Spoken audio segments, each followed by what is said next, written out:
So I'm thinking a lot about memories during this time.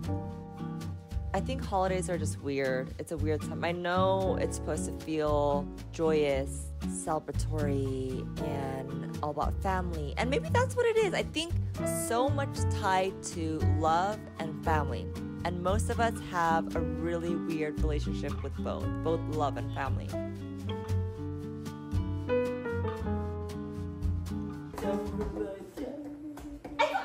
Yeah, they're using my word to keep the record of their heights. I come from a Korean American family. I went to a school where I think there was a handful, like 5 of us that were Asian. And so majority of my friends were white Americans. And so I looked at them being like, this is how their families do the holidays.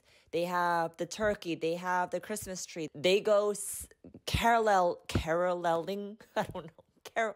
They sing songs. They like put up the Christmas lights. I always fantasize about that because the reality at home, as much as I love my parents, Oma and Appa, if you're watching this, I'm not talking shit about you. A little bit, but not really, because I'm so appreciative of the sacrifice and the love that they've given me, but it still doesn't minimize what I've secretly always wanted as a child. And I think those feelings of trying to fit in come up during the holidays. And so I asked myself, is that why I overcompensate with my kids? Like, I literally try to do everything. I do the advent calendars, the stockings, the Christmas tree, the Christmas lights. It's the wonderful time of the year. My parents just hated all that. I take that back. I don't think they hated it. They just didn't think it was important. It was a lot of effort. It was a lot of money. For me as a child, I always wanted that. So like, is this all linked to like what I never got as a child? Is that how I'm raising my kids? Because that's kind of fucked up too, if you think about it. So I think there's a little bit of resentment towards especially my dad. Sorry, Appa, if you're watching this. One of his biggest regrets, and he talks about it all the time, is that he just didn't spend that much time with us because he was always working. He was the breadwinner of the family, but he was gone half the time. And so I get it. He was tired. He was always working. My sister and I would always ask for a Christmas tree every year. We would always get it, but he would get so mad, like so mad about us asking. And we would feel kind of guilty about it. And I'm like, why would I feel guilty about asking for a Christmas tree? Like, this is what we do. This is what people do on Christmas. Like, we get a tree. Maybe he didn't even know that he was making us feel bad about it. Of course, there are obviously much bigger issues than not getting a Christmas tree. But back then it was important to us, and we didn't really have the best experience of that. My mom is always just laughing at my dad. No, why do you get so stressed out? I forgot. You forgot about what? A little bit crazy. It's okay. It's a nightmare to put a huge tree on my small car and drive. It's okay. I changed. He said he changed. So stressed out. He's so stressed out right now.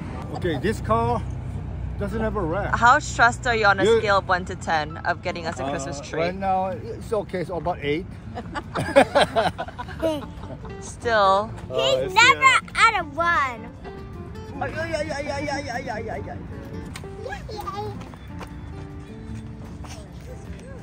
Look, guys, do you like it? Papa's even putting on the lights. Now it's really about me being able to give my kids the things that maybe I never got as a child and not feel guilty about it and feel excited about it. Best time of the year. But Thanksgiving is another example. Thanksgiving is one of those days where you're like, for me as an Asian American growing up, I always wanted that turkey, the mashed potatoes, the candied yams, but we always ended up getting Korean food, which is the food we eat every single day. This is my second Thanksgiving. Actually, this was my very first Thanksgiving hosting. So me as like a grown, independent adult now, living on my own, I'm gonna host Thanksgiving, and we're gonna make everything because that's what us Americans do. And I wanted to kill myself. We're hosting for the first time at our house. We're cooking for like 12 people. Okay, we are at Whole Foods. Thanksgiving shopping.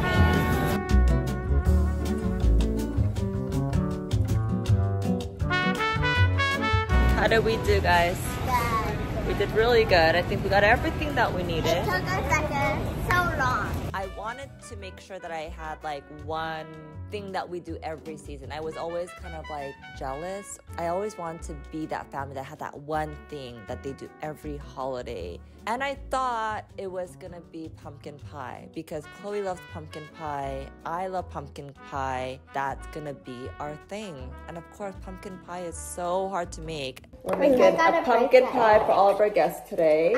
So we put this in. What is this? That's the sugar, and we need to put some salt as well. Okay. 2 cups of brown sugar. That's quite a lot of sugar. It looks like a pumpkin. My name is Mommy. What's your name? What's your name? Chloe. What are you the most thankful for this year? Going to the Blackpink concert in Canada. Me. For you. That's great. I'm thankful for Mommy. me too. And for you guys. But I thought it was really good. It was delicious. But Chloe, I think, was really stressed out about it. So it kind of like backfired. Because I was like, what did you think about the pumpkin pie? She's like, I did not like it. I was like, I want them to look forward to this time of year. I don't want them to be in a place where they feel sad. Like, oh, my parents aren't together. And, you know, we have to be in 2 different homes. And I wish things looked differently. And I think I overcompensate because of that as well. Because I don't want them to feel that way. I want them to feel fulfilled. Even though I am a co-parent, I don't want them to feel like there's lack thereof because of that. I want them to feel like they're, if anything, getting more.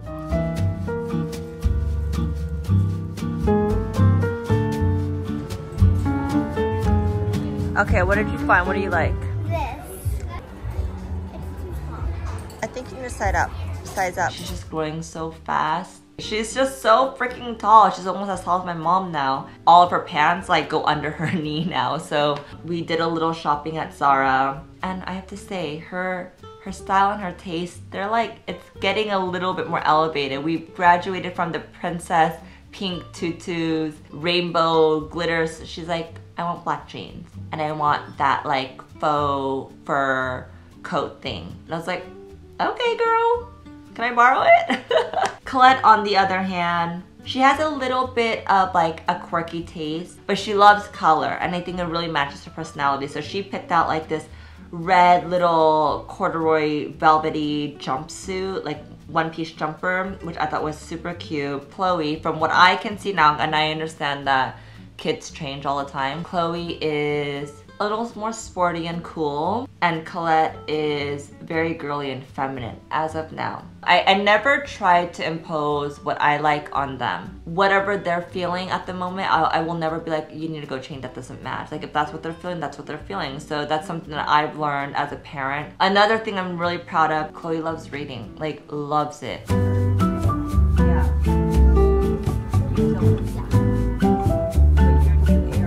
It's a given that everyone's gonna have technology. Like our whole world is revolved around technology. And as they get older, they need it more and more, right? And so while I have this opportunity where she still doesn't have a phone, she still doesn't have an iPad with me, for her to really develop the love of reading. We've been spending a lot of time at the bookstore. I personally love it because I love reading so much.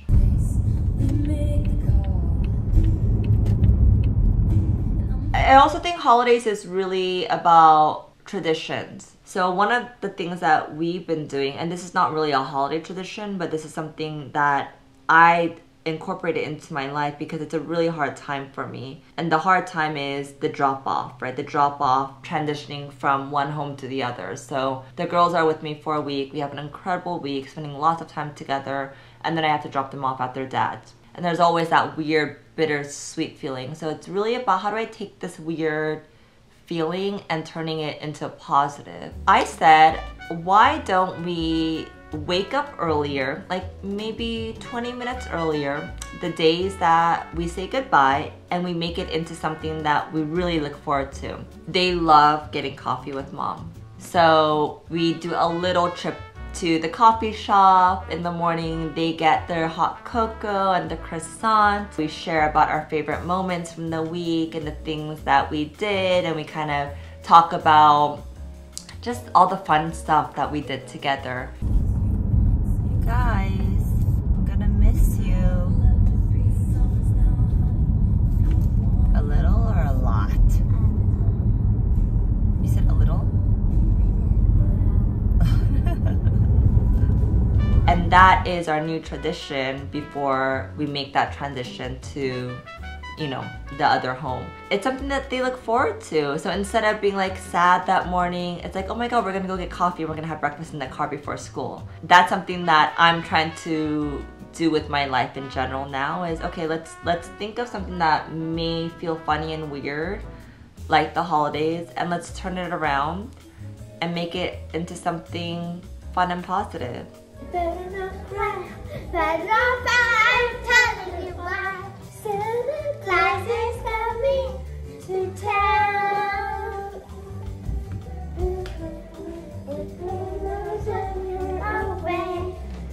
And you never know what the results are gonna be, in my opinion, until years, even maybe decades after. Because when I was going through that as a child, I had no idea this is how I was going to feel as a grown-up. So I don't know what the outcome is going to be of this. And maybe there are going to be things that might backlash eventually in the next few years that I have no clue of. 10 years later, my kids might come to me and be like, you remember those pumpkin pies that you made us do? I'm traumatized by them, and I can never eat a pumpkin or see a pumpkin in my life. Like, I could totally see them saying that to me. But if I don't do that, then what if they're like, we never got a pumpkin pie, and now all I want to do is eat pumpkin pies for Thanksgiving? So you're gonna fuck it up anyways. That's bottom line. I think you just gotta feel good about what you're doing, and I feel really good. High five. Good, big kiss. Okay, now you can go.